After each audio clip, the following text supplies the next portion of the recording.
DKN Sports presents The Ricardo Report, a weekly roundup of sports activity in the district. DC has a rich history of providing some of the most brightest and most talented student athletes in the nation. Join me for interviews with players, coaches, recaps on games, and information on the communities that help our student athletes exceed both on the field and in the classroom.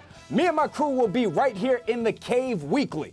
It's The Ricardo Report on DKN Sports.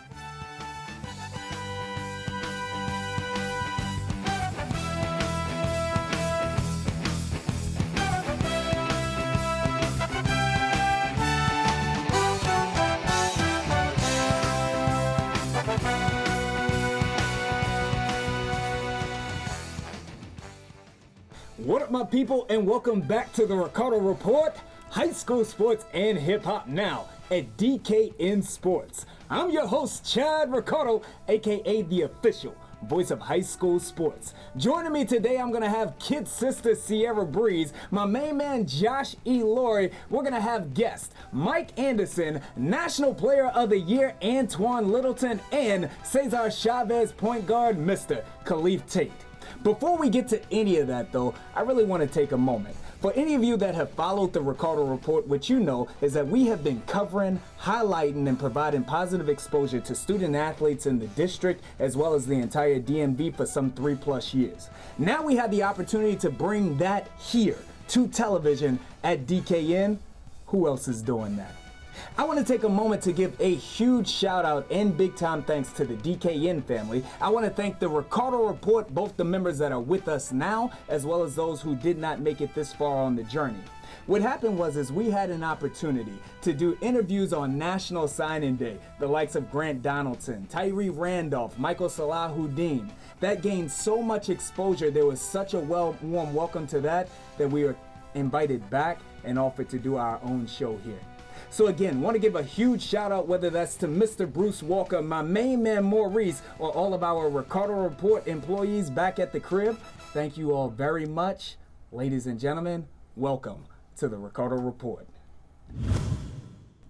Here we go, Miss Sierra Breeze. It is now time. Introduce our first guest of the Ricardo Report at DKN Sports. So our first guest here at DKN Sports is Coach Mike Anderson. That's right. Founder and president of GYFL, Mid-Atlantic Regional Scout for FBU, and former FBU Team Maryland Director. That's what's up. Mike Anderson, welcome to the cave, my brother. And it is a pleasure to be here. Absolutely. And you're familiar with Mr. Josh E. Laurie, right? I mean, you've had to kick him off a field. No, we didn't have Never that. Listen, I tell you what, out of everything that Sierra said about you, what we left out there is that you're also a local legend, bro. You're a hero. You're a DeMatha alum. You're a star running back there. Big-time recruit, big-time student athlete at the University of Maryland as well. And potentially, most importantly, you're my dear friend. Oh, man, thank you so much. Now, I appreciate that warm intro, bro. I love you so much, Mike, that I'm gonna do my best to get under your collar right off of the break here. Bring it right back. off of the break. Listen, Whatever you have, man, now, I'm here for you. I tell you what, the Grassroots Youth Football League is truly the upper echelon of student athletes in the football level. We've got the best of the best, the most elite. Grassroots is doing extraordinarily well. Not only the Maryland Heat, the Bowie Elite, some of the big-time programs, but also FBU, you're doing well there as well. Yes. A couple of things that may upset you, though. What's that? Couple of years ago, I know that a couple of your organizations decided to splinter off. Now, that's business. Right. It happens, okay? But on a personal level, though, what I want to know is, why is the loyalty of the organizations in this program so important to you? And more importantly, how does splintering off and starting different brands, how does that negatively affect the kids? Oh, my goodness. The loyalty is so important. It means everything. I'll give you a perfect example. Good friend of mine that came through the organization, one of the organizations that splintered off, called me today. This is a perfect example, so it's amazing that you asked this question. His son is a sophomore right now, class of 2019. All right, he's trying to get his rival's profile updated. Right. Okay?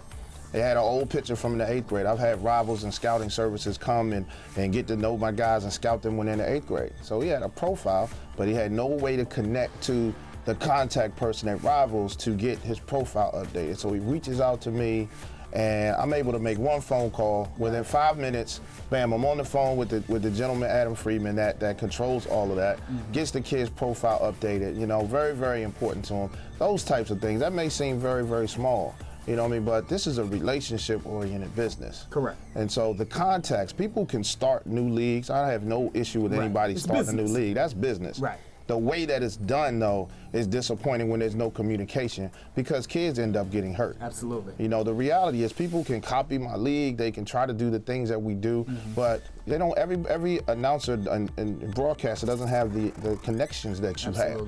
They don't know the same people that you have. They may be able to speak intelligently, articulately, but if they can't go into their phone and their Rolodex and make those connections happen, then other people are going to lose out. So what disappoints me is that how many kids miss out on the access and the leverage and the influence and the relationships that we have with every major scouting service in the country, every top high school in the area, every college that recruits this area. Absolutely. You know, so that's really what disappointed me about that. It's how many kids end up missing out by not being a part of us, and they're not going to realize it until they're 10th grade and 11th grade in high school, and they don't have those offers. And really speaking of that, once student athletes do make it to that 10th, 11th, 12th grade time frame, it's time to start looking at schools. Now, one of the first things that you taught me, that you mentored me about, was the concept behind the movement, which is to say that it is good for student athletes to build their name, to build their brand here at home, and then to potentially look towards the University of Maryland, to look towards the Bowies and the other schools here in this area, the Towsons.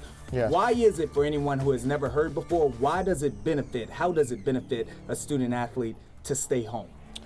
Well, you know, I think it depends on a lot of factors. Right. I'm not going to say that it's better for every It's not student best athlete for to stay everybody. home. Correct. And I'm saying in certain regions where there's economic depression, where there's not opportunities, where there's not a wealth of business, you know, access to business opportunities, I wouldn't suggest staying home. So we're speaking about schools that might be in more rural areas. Yes. And it's not, those are great schools, but a lot of the power big schools, you know, they're in college towns. Correct. You know, I'm a believer in metropolitan areas. I went to JMU. I'd have loved to stay in JMU, but there were no jobs. That's how it is. There's so many of these organizations. So if you're a young athlete that grows up in Atlanta, you know, a city like that with so many business opportunities and wealth, bam, to not consider Georgia Tech is foolish to me. If you grow up in New Jersey and to not consider Rutgers is foolish to me. Los Angeles and you don't consider UCLA. Well, if you grow up right here in the Washington metropolitan area, which is the third wealthiest metropolitan area in the United States of America, which is the wealthiest country in the world, you know, you miss out on amazing opportunities because it's the doctors, it's the lawyers, it's the accountants, it's the journalists, it's the congressmen, the senators, everybody in this region, for example, because we're here. That's how you get the jobs. It's not about just getting a degree, you know what I mean? It's putting your resume on monster.com. Correct. You want to be able to, it's not, people say it's not what you know, it's who you know. Correct. I maintain that it's not what you know or who you know, it's who knows you. Absolutely. You want to be able to walk into a crowded restaurant and have everybody in that restaurant know you. And that's what happens for these kids when they stay home. And really speaking to that exact point, I want to throw a few names here in the class of 2017 who made that very decision. Yes. Whether we're talking about the Kasim Hills of the world, we're talking about the Marcus Miners, the Cam Spences, and then, of course, Mr. Anthony McFarland. For sure. These are young men who came up and were with you 6th, 7th, 8th grade. You've known them for years. Yes. Each one of them did commit to the University of Maryland. What did it mean to you on a personal level to see them follow essentially in your footsteps? It was amazing to me. It was a blessing to me because I know the day that they signed their name on the dotted line, their futures long after football was secure.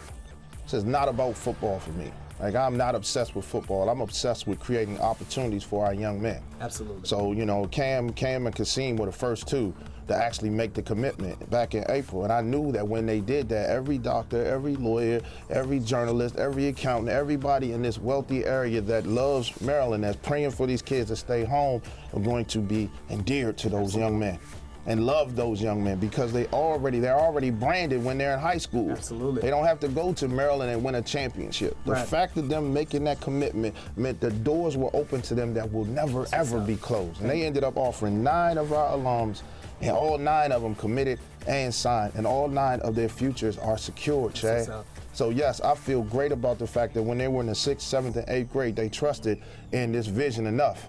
And when it was time for them to make those decisions, they did that. And it's for them. It's not for Maryland. Absolutely. And the same thing's going to happen at Howard University. You're going to see the same thing at Georgetown University, Towson, Bowie State. You know what I mean? At the Division III level, you're going to see Stevenson and McDaniel College, because this is a word and a message that we're going to infiltrate throughout the entirety of the GYFL. More about football, we care about student athletes off of the field as well. No question. Sierra. So I know that you had a battle with leukemia that took your career and could have taken your life. Yes. So it's pretty amazing that we have you right now. Yes, yes. How does that experience drive you to give back to all of these young men? You know, I was always told you had to have something to fall back on. Football wasn't guaranteed, and we tell kids that all the time, but I actually lived it. You know, I had it taken away from me. And I would say that it was an experience that if I could go back in time, I wouldn't change it. Yeah. You know, God spared me.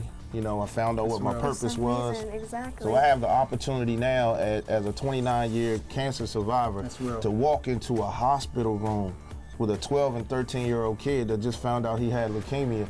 And every year that I live, that's another year that I can inspire them and give them hope. Because that's what's scary when you find out you got cancer. It's like, oh my God, am I going to die? Yeah. Well, it's not a death sentence anymore. That's real. So I'm inspired by that. That's real. Josh. All right, back to the gridiron. We've seen GYFL alums do big things. I mean, later we're going to have in Antoine Littleton, one National Player of the Year. Absolutely. We've got making his commitment here on DKN Sports. We've got Orlando Brown over in Oklahoma. Made some noise as a freshman. Trace McSorley up at Penn State. Killing it. Yeah, and he wasn't a GYFL player, but he came to Combine, right? Yes. So with the kids making this type of impact on the national scene at every level, what do you see happening next for the GYFL? I see us going national. Here we go. I see using Maryland as a template, using the DMV as an example to show the possibilities. And I see sponsors. You know, Under Armour is our major sponsor. You know, we haven't, you know, our sponsorship relationship with them is developing. But I see them seeing what's going on at Maryland and saying to themselves, you know what, UCLA is an Under Armour school. Notre Dame is an Under Armour school. You know what I mean? So what's happening in California is a lot of top kids from California going to other schools. They're not staying home in that wealthy metropolitan area. I see us going to UCLA. I see us going to Chicago. I see us in Atlanta. I see us expanding and taking this model to other cities and blessing kids all over the place. My man. Well, Mike Anderson, you are definitely off to a great start, my brother. Thank you. Mike Anderson, our main man, friend of the Ricardo Report. Keep it locked right here. Antoine Littleton, National Player of the Year. He makes his commitment next. My man. Huge thanks to my main man Mike Anderson for stopping by the cave here at the Ricardo Report at DKN Sports. Breeze, it's time for us to highlight 5 deserving student athletes in the DMV. Breezy's boards.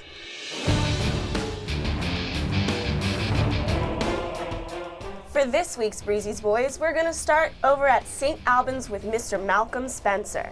Standing at 6'3" and weighing in at 170, Malcolm is a rising senior quarterback. Next up is Devontae Gordon of Murray. Devontae is a huge guy, 6'5" and 280 pounds. He could definitely protect my blind side. From HD Woodson, we have Michael Sulahadin. He is a dynamite running back, big-time recruit, and friend of the Ricardo Report. And speaking of friends of the show, Cam Good, aka Josh's man crush. Cam is one of the top 10 recruits in the DC, Maryland region. What a true savage. And lastly, Jason LeBee from Gonzaga, an all-around student athlete and a very special young man. I'm a pretty big fan, if I don't say. There we go. And for anybody that wants to be one of Breezy's boys, where can they find you?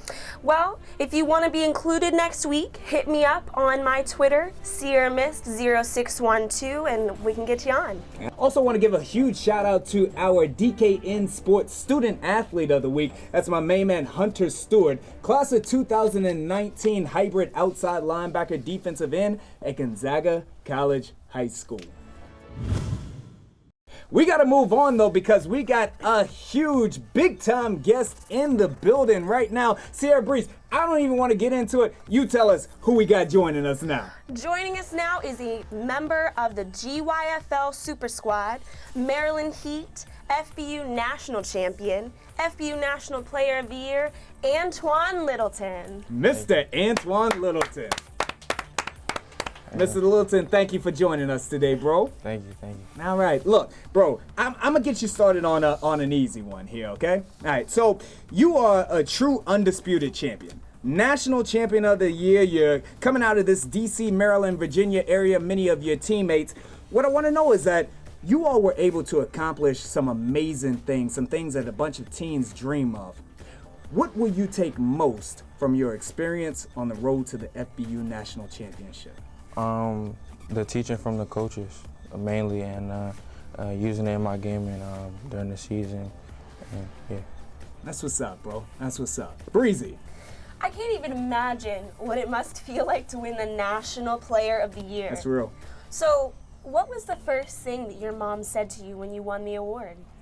Well, actually, my mom, she didn't come to me. I went to my mom as soon as the game was over. Right. And I started crying, so That's I real. hugged my mom out, and we just went back to the hotel. Aw, that must have real. been so sweet. That's real. So sweet. So, after having such a successful career in the GYFL and as a middle schooler, what are you looking to accomplish at the next level as you start playing high school ball? I'm looking to lose a little bit more weight because for my size and for my age, I'm kind of too big, as people say. So I'm looking to tone my body out a little bit more, and I'm looking to get faster. You know what? That's actually a perfect segue here. You know what I mean? There's a ton of chatter going on. You speak about losing weight and tightening up your physique and whatnot. Ton of chatter going on about what position you should play and, you know, what your national ranking for your positions might be. We're not going to get into all of that because I'll tell you what. You're an outstanding running back. You're an outstanding football player, and I believe that you're going to be outstanding at whatever position you decide to play because you have that kind of work ethic. Thing about it is, though, is with all of these adults, these are adults that chime in, you know, whether it's on Facebook, they're on Twitter, and they want to compare other student athletes to you, this player from this player. We ain't even going to get into exactly who that is because that organization knows exactly who they are. But for you, when you see this, does that make it difficult on you on a student athlete? Does it upset you, or does it motivate you to be even better? At first it got to me a little bit, but later on I got past it and I just went about my day. That's what's up. That shows a lot about you as a person. It really does. So, overall, what's the thing you love the most about football? I like being physical. I'm a physical person. I mean, hey, we've seen you run over linebackers all the time. Makes sense. So, you guys, after the GYFL season closed out, went across the nation, playing in South Carolina, Florida, San Antonio. What was your favorite part of the postseason? That's a hard one right there. Right. What was the travel like? Because you all traveled down by bus and everything, right? What was that? Was that fun? It was fun. I got to know the kids more, and I got closer with Farouk. Jalil. Jalil. Our relationship now is more tighter than it was before. Because he was kind of one of your rivals during the season, right? That's what's up. That's what's up. He's big time as well. Look, now this has been fun. It's been fun, but we got to get down to the meat of things here. It's commitment time. All right, so now we're gonna put all of these down in front of you. This is what we all came here for. We know that you broke this down to 3 different schools. We're thinking about DeMatha, we're thinking about Pilati, we're thinking about St. John's. Now, Josh, what do you? Because you study these things. What do you think he's going? I think you're going with the Panthers. Okay, don't answer. Breeze. Do you have any? I'm not sure. Okay, all right, we're not gonna make. But me and you here. I got a feeling where I think that you're going as well. I put together a little spoken word piece. I'm gonna have you fill in the blanks, and we're gonna see whether I end up being right on this. You ready? Okay. All right, here we go. Play along with me now. In the GYFL, you're known as a beast. Rocking that red, black, and gold, repping the Maryland Heat. There we go. That's 1 for 1. Like Breeze, you see me? I told you I see got you. All right. National champ, my dude, you showed no fear. ran over and through cats till they named you the... National Player of the Year. I got it. I got it. You ready? Josh said I couldn't rap. Josh said I couldn't rap. I got you. Antoine, you the feature on this album right here. No doubt, my man, you're a student athlete savage. Just a big one here. They better tackle you low. Stay away from the body. Cause next year, Antoine Littleton, you will be playing for...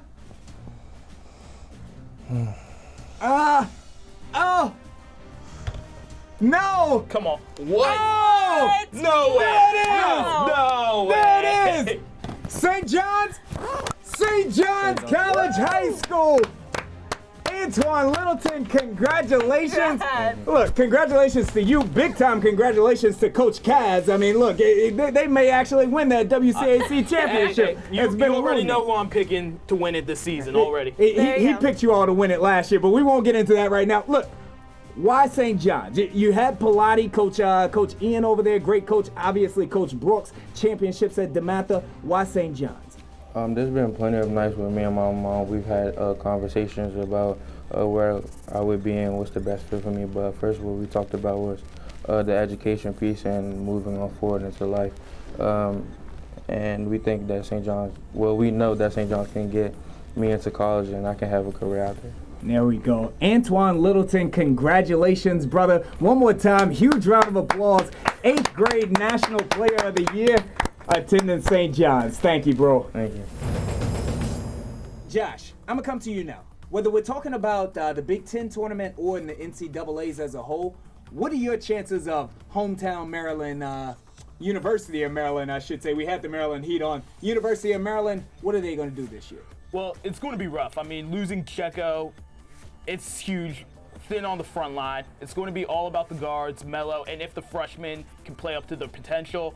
I think Sweet 16 is the best that they realistically can do, though. Yeah, so if you say Sweet 16, I'm definitely going to choose them to go to the Final Four but we're going to bring on somebody else that knows a little bit more about basketball than Josh E. Laurie.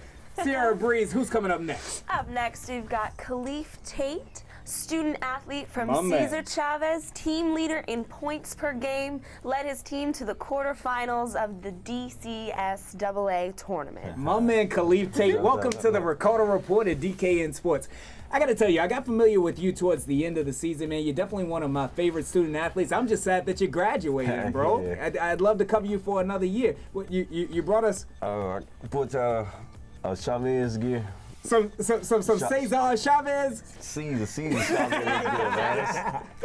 You brought us a shirt. Look, bro, we'll hang this in the cave. We got to get you to sign it before you get on out of here. Appreciate you for that.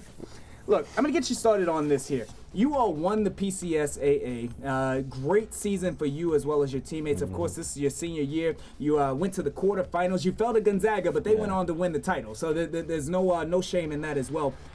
What will you take the most from your time as a student athlete here in the District of Columbia? Oh, well, I take that. Like, I'm a hard worker on the court and off the court in school, get my grades together in school so I can be successful in life. Absolutely. Breezy. So, what player did you most enjoy playing Oh, against this okay. year? Well, hey, we talking trash now? Yeah, I think so. Okay. All right. What player did you most enjoy playing against? Chris Likes, man. Chris Likes, he's a good player. Right. He was a small guy, though, Yeah. but he was a good player. I played against him in AU ball, too, this last summer. So, I mean, look, for everybody who know, Chris Likes they probably list him at 5'8". He's probably really 5'4". I'm just joking, Chris. Come on the show, Chris. Right. Come on the show. What makes him special? How does he get it done out there? He's the leader on his team. Like, he step up when they need him to step up, score the ball when they need him to score, pass the ball really well. Absolutely. Get his teammates involved really well. Yeah. He just the leader on his team for Stays calm in Yeah. the biggest moments. He plays the best. Absolutely. All right, now, obviously, you're going to be making the transition to playing college ball. It's coming up soon. So I just wanted to get a sense of where you think you can improve the most at the next level. Well, all the college coaches are saying I need to get in the weight room, so Right. that's the one thing I'm doing right now. They ain't seen them rocks that you got, bro? Nah. That's one thing I'm doing my off season Right. right now, getting in the weight room and continue to work hard in the gym. Okay. Absolutely. Now, look, to back me up here, this is the time in which we show the world that you actually know a lot more about basketball than our resident expert here. I was a point guard in my day, so don't pretend like nothing. That was in U10. He was 12 playing in U10. I got to JV in high school, okay? All right. Listen, check this out, though. Tournament, big-time NCAA tournament is on the way. Seth Davis, Josh, I don't know if you read this. Seth Davis of Sports Illustrated said that out of all of the teams, that only 8 of them have a realistic shot at winning the NCAA tournament this year. That's SMU, Oregon, Villanova, Louisville, Gonzaga, UCLA, UNC, and Kansas. What happened to Kentucky, though? All right. What happened to Kentucky? I mean, first of all, he's wrong there. Second of all, it's wide open this year. Okay. Absolutely wide open. Anyone can do that. All right. So what are out of the, we won't go Final Four because we don't even know, the regions aren't set yet, so it's unrealistic to do that. Your top 5 teams, who's going to be around at the end of the tournament? Okay, obviously you got to talk about UCLA, Lonzo Ball. His range is just a little bit further than yours, but he's a game changer. How you going to disrespect you like that? Just a step. So disrespectful. No. Go ahead. UNC, Roy Williams, he's always got a veteran squad. They've got They got a senior forward, Kennedy Meeks. He's been killing on boards, almost a double-double a game. Duke, Coach K just knows a way, and I mean, it would be the perfect finish to Grayson Allen's career as the latest Duke villain. You know what, Grayson, we're not going to get into, but if Grayson Allen didn't look like Grayson Allen, he'd probably have been suspended for the year, but we're not going to get into that right now. Not going to get into that. That's your 5? No, that was 3. Okay. Come on. All right, I've got Kansas. They've been the most consistent team all season. Granted, they lost in the first round, but that was without their best player, Josh Jackson. And Kentucky, because, I mean, Malik Monk, he can light it up with anybody in the league. And also, it's Coach Cal. There you go. All right, Breezy, who you got? All right, so on my list, I have Kentucky, I have Villanova, Duke, Syracuse, and Oregon. Syracuse. I love them. Where's Syracuse? My dad's from Syracuse. I had to pick them. Like, There you I go. couldn't. I feel you. Orange, man. I love it. Yeah, I say Syracuse too, because Yeah. Frank Howard came from Florida 6. He really tough on that team. There we go. I say Kentucky. That's my NCAA team for real. That's real. Darren Fox and Malik Monk, 2 best backcourts at NCAA right now to me. Without a doubt. Yeah, UCLA, Lonzo Ball leading his team to wins. I say Oregon and Kansas. Okay. Now let me ask you this about Kentucky, and the producers are telling me we got to get out of here. But let me ask you this about Kentucky: do you believe that the one and done rule? You're a basketball. I don't pretend to be a basketball player like I played football, but do you believe that the one and done rule? Do you believe that has hurt the high school and NBA game, or is it good for sports? I think it's good for sports because it helps teams compete with each other, grind with each other, and all that. See who wanted it the most. That's what's up. That's what's up. My teams: UNC, Louisville, UCLA, Villanova, and Kansas. I got a horse in this race. I'm rooting for UCLA. Josh, tell you, I'm a Laker fan, so I'm looking for Ball. I'm looking for Ball to come ball out in LA next year. You've been listening to LeVar a little too much. That's all I gotta say. I'm looking for Ball to come through, but Khalif Tate, thank you very much for dropping by the cave, brother. I appreciate you very much. On behalf of our co-host, Miss Sierra Breeze, Mr. Josh E. Laurie, our previous guests, Mike Anderson, Antoine Littleton, National Player of the Year, I am your official voice of high school sports, Chad Ricardo. This is the Ricardo Report at DKN Sports.